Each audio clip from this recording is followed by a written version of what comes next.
সবাইকে নমস্কার বন্ধুরা। আজকে কিন্তু গাছ থেকে সবজি বেড়ে তারপরে এই রেসিপিটা তৈরি করব। দেখো বন্ধুরা, এই সবজিগুলোর নাম কি তোমরা বলো তো? ঝিঙের মতন দেখতে।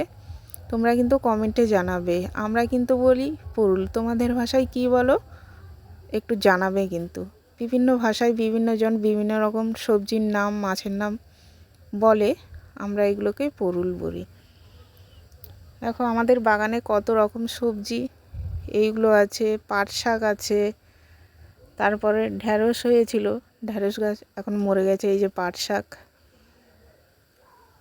ঢ্যাঁড়স গাছেও অল্প আছে, যা আছে এগুলো বুড়ো হয়ে গেছে, খাওয়া যাবে না।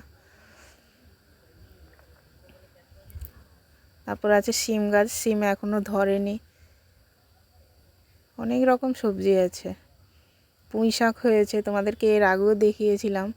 এই যে পুঁই শাকের ফুলগুলো, দেখো কতগুলো এরকম সবজি, বিভিন্ন রকম সবজি আমাদের বাগানে আছে।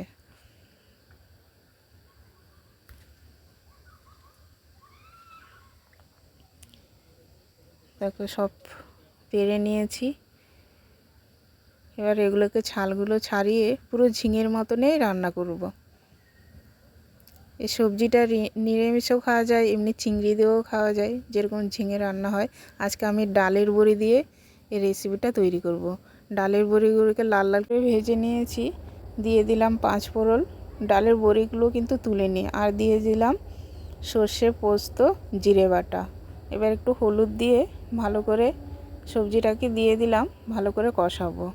এখানে কিন্তু কোনো জল দেবো না, এই সবজি থেকেই জল বেরোবে লবণ দিলে। নামানোর আগে একটু চিনি দিয়ে দিলাম। সবজির রেসিপিটা কিন্তু খুব ভালো লাগে বন্ধুরা।